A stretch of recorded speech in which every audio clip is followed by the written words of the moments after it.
Hello hello, আমি Upasana and you are welcome to another day of my life. আচ্ছা, তোমরা যারা হাওড়ায় থাকো, তোমাদের সেই হাওড়া উৎসবের কথা মনে আছে? হ্যাঁ হ্যাঁ, সেই বিরাট বড় মেলাটা যেটা ছোটবেলায় সবাই যেত হাওড়া স্টেডিয়ামে দেখতে, কিন্তু এখন কোনো এক কারণে সেটা শিফট হয়ে গেছে সামারের মধ্যে।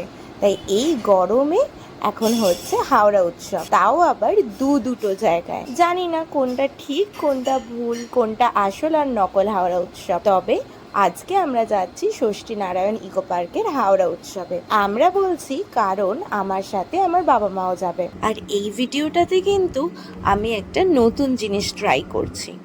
সেটা কি, সেটা জানতে হলে ভিডিওটা শেষ অবধি দেখতে হবে।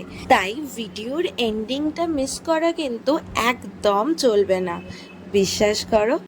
যাই হোক, তাই সেটার জন্য আমি ভাবলাম বাড়ির এতটাই কাছে যখন, তখন একটা পছন্দ মতো শাড়ি পরে নিই। এই শাড়িটা আমার ভীষণ প্রিয়।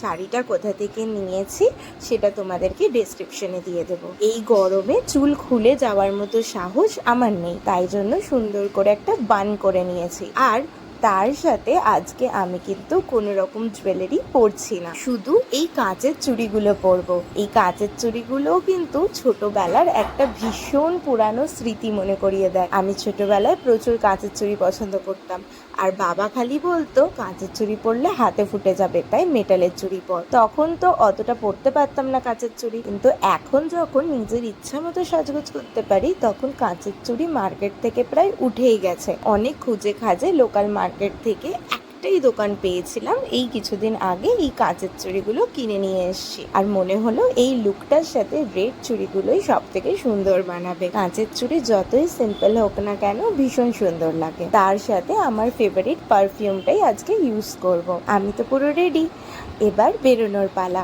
ও হ্যাঁ, এই যে এটা হচ্ছে আমার ফুল লুকটা, মোস্টলি ব্ল্যাক অ্যান্ড হোয়াইটের ওপর।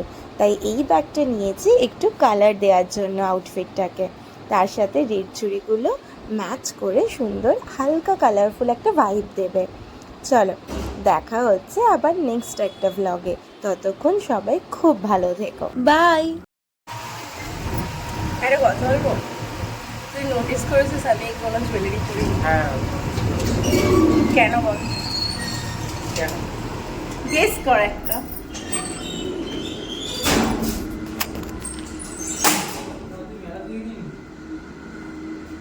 আমি তোকে ভালোই চিনি।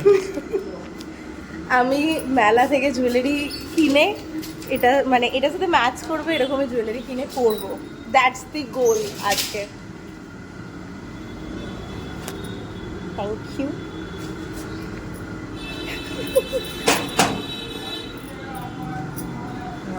গোলটার পেছনে কারণ কি বলছিস? এই গোলটার পেছনে কোনো কারণ আছে যে মেলা থেকে কিনে আজকেই পরে ফেলতে হবে?